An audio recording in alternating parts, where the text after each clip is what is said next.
I do think the investment in whether it's RFID or QR code technology more broadly is something that retailers really can capitalize on. I realize there is sort of a scanning investment on the RFID, but good news, we've been dealing with RFID now for a number of years. And so the preparation, the scalability of it, the ease to set up has dramatically reduced.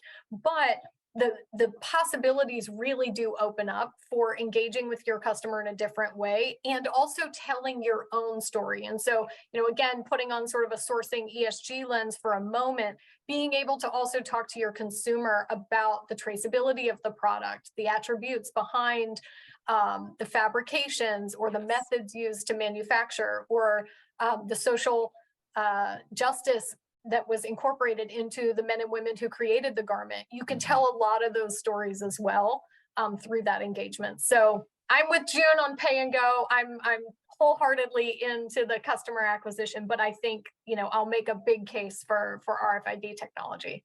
Yeah, I want to ask you then too, I've got you, last question here, really. So Joanna, at this point, should any retailer be dragging their feet on RFID? I mean, or is it just a given at this point? Or does it matter depending on what type of retailer you are, what type of business you run? Help us understand that, because that's a big question that Ann and I have always had about why does this still seem like it's not taking hold as fully or as palpably as it is at, say, this Zara store?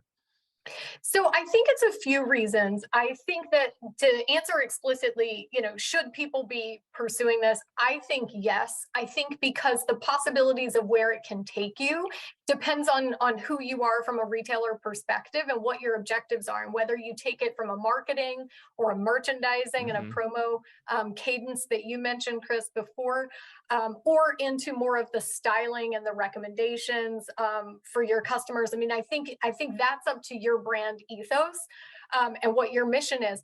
But I think the reason people have struggled is because, first and foremost, it came out as a technology. And I think the idea of it being, maybe more for warehouses and understanding inventory location through that lens, as opposed to the power of, and Ann, I think you said it earlier, knowing what inventory I have around me, knowing what is happening to that inventory. I think we're now starting to author the story of where this can go. But I do believe that it came out as sort of an IT thing and has now taken on. Also, the RFID tags themselves have really advanced. They used to be quite large and unwieldy and stickered almost, and now they're, pretty small, pretty slick, can be sewn in. The cost of them has also come down.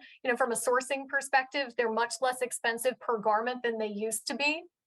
Kind of in the mid single digit cents per garment, and that includes assembly onto the product. So I think those things are helping push people over the edge, but I think we really have to challenge ourselves on where the power of it can go and how we can really harness it, because it's technology that already exists.